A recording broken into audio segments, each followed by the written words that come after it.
Hello and welcome to another episode of The Electric Norwegian. I'm Mats. Today we're out in the new Model 3 Performance. The new one. And I would just say first off, I want these seats in my car. The new Model 3 has better seats, but these seats...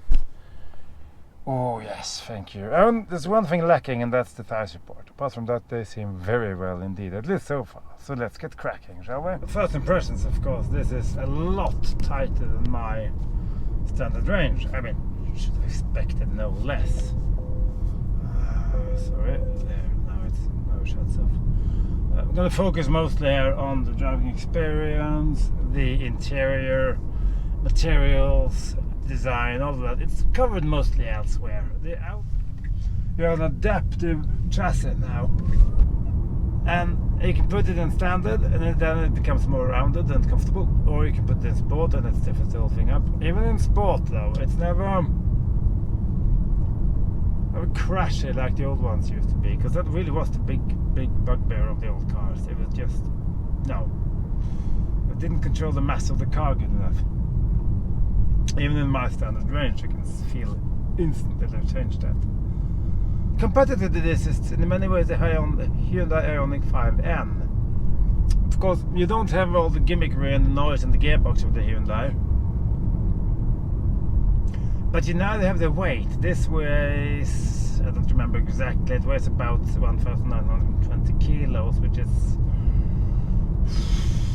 what did the Ioniq 5 weigh? At least 300-400, somewhere between 200 and 400 kilos less, so it's substantial. It's substantial. I'm running steering in standard. I have the sport suspension on, and I have the drive mode in insane.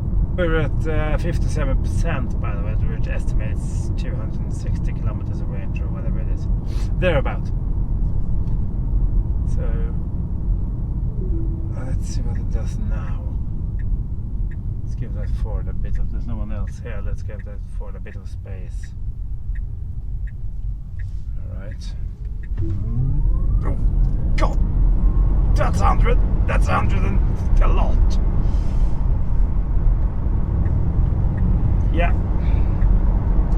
All Teslas are quick. Some are quicker than others. It's maybe not quite as gut-wrenching somehow as the Hyundai Ioniq 5N, even though this is quicker. We're in the sport suspension, and even on these roads that are uneven and slightly choppy, you can have proper speeds, and it just swallows up all the undulations. It doesn't crash, it's not harsh, there's not, and the steering is in standard. It's just so, this is a proper car now. Why have it taken Tesla so long to make this car? It's really a driver's car for the first time, really ever, and it feels safe and predictable, and have a slight bit of feedback as well. Brake pedal is hard, not quite as brutal as in the Ioniq 5, but still it's well weighted, and it gives you a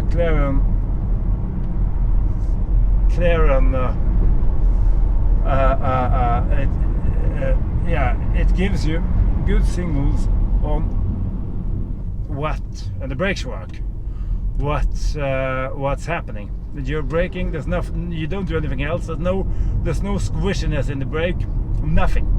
Like in the Hyundai Ioniq 5, when you brake, you brake. I have no idea if it's blended braking or not. I don't care. It feels on point, and it feels direct and confidence inspiring, as it should do in a car with the power and speed resources that this one has.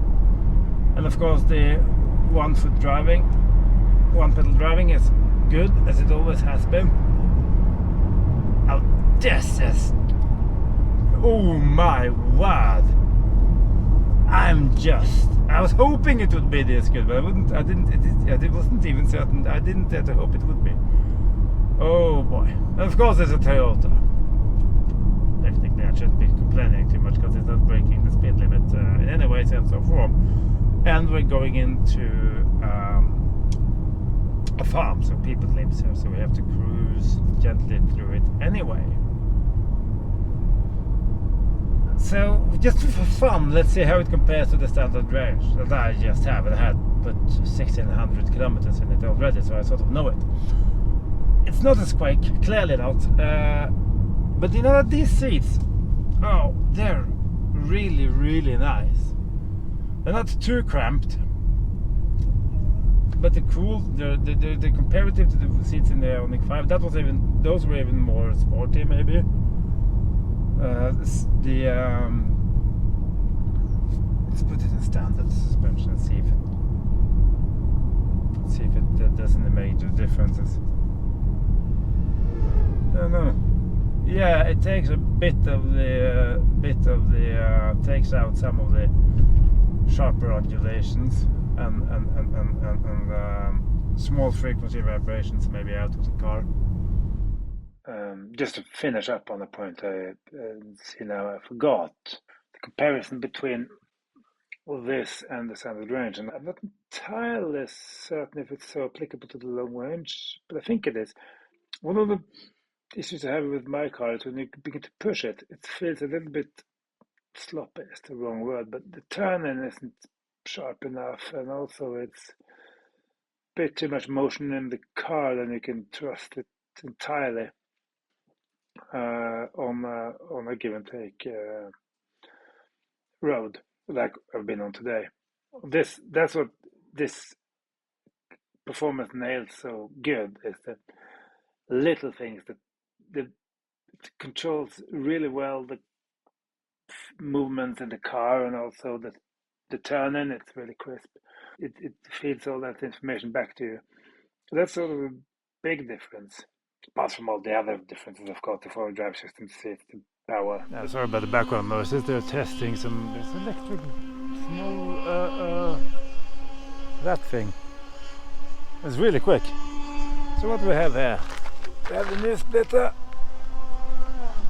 and the new front bit there. I must say it looks a little bit bland, but it looks cool. And the new wheels here. Pirellis. Yeah. Okay.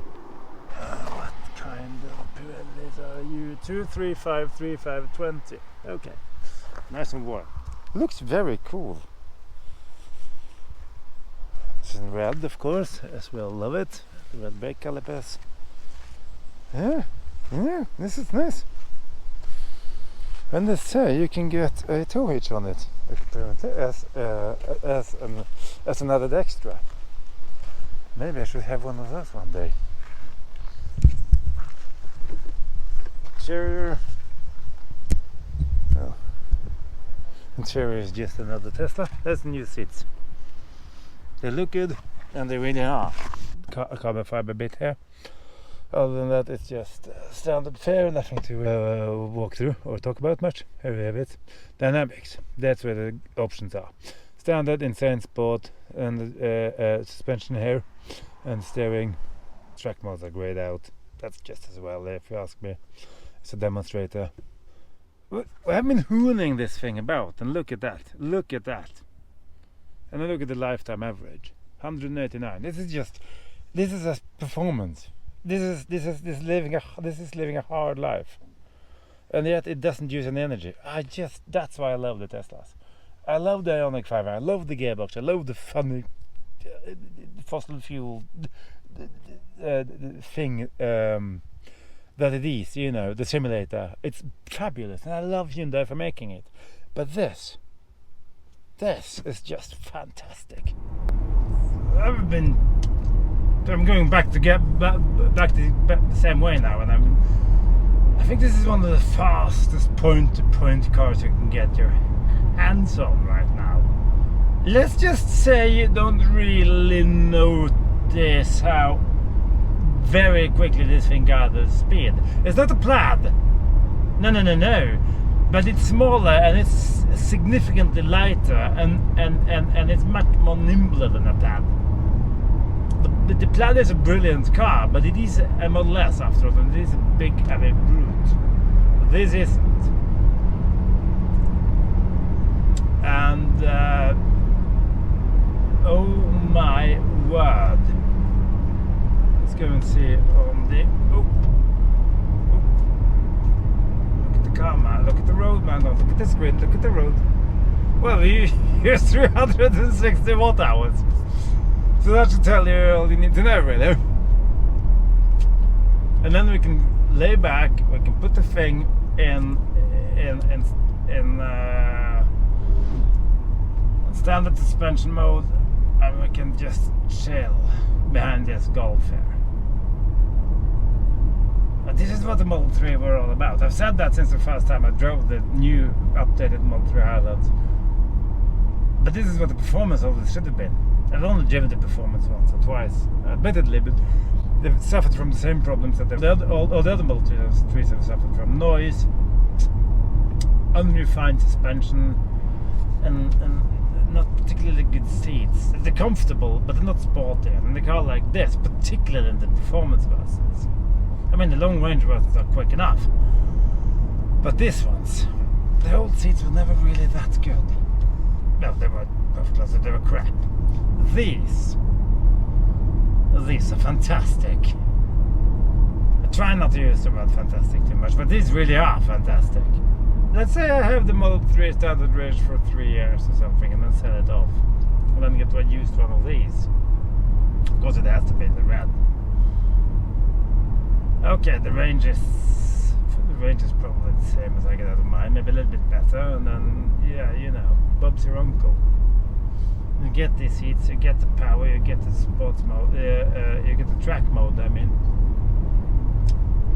so you miss the stuff from the Ioniq 5. Not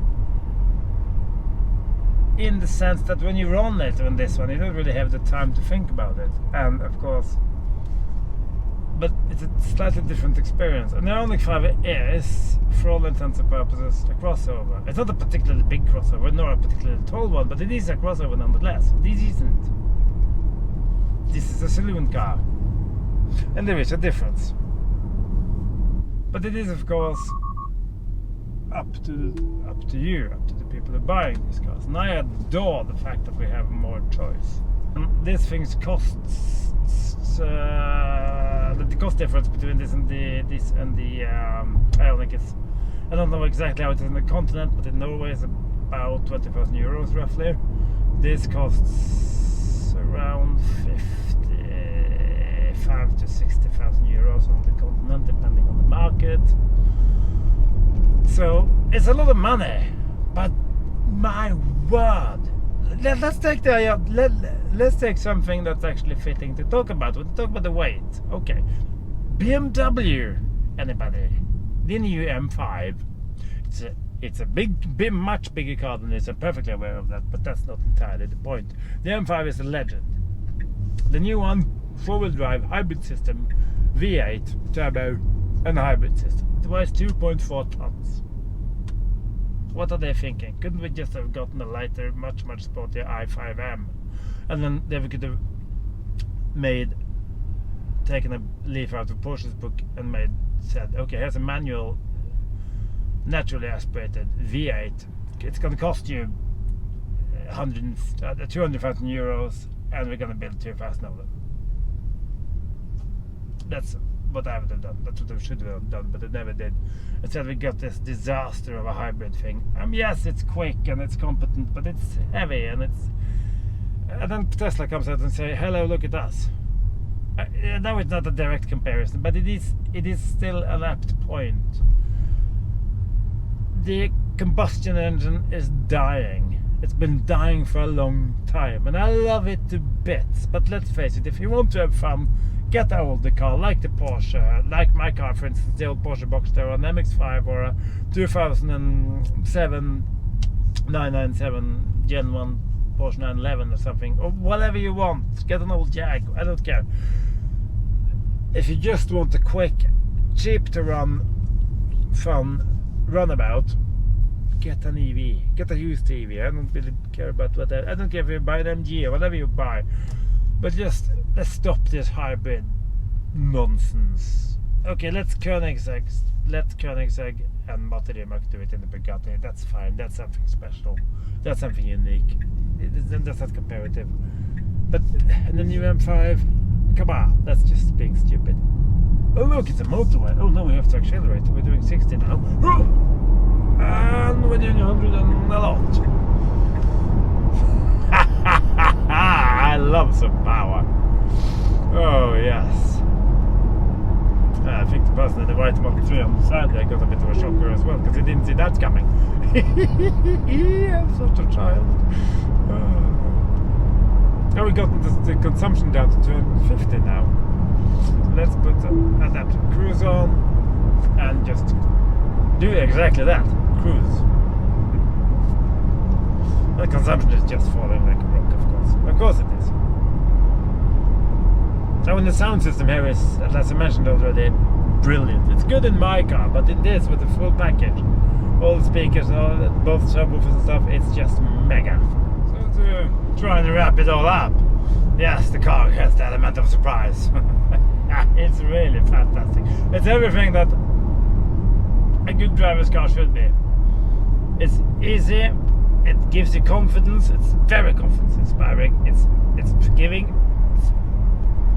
And you get all the proper groundworks done properly right. Suspension is good, steering, seats, the feeling of the car. Like I said, back to the confidence inspiring stuff. And it has the energy efficiency of the Tesla and all the other stuff. And a fantastic sound system. So give it a try. If you don't like it, that's fine. Buy something else. But damn, it's really, really good fun. So thanks to Tesla for lending me the car, and thank you to you for watching. We're leaving now for Germany and the continent, leaving tomorrow, so more videos will come. Thanks for watching, take care, do comment, like, all that stuff, and I'll see you in the next one. Bye bye.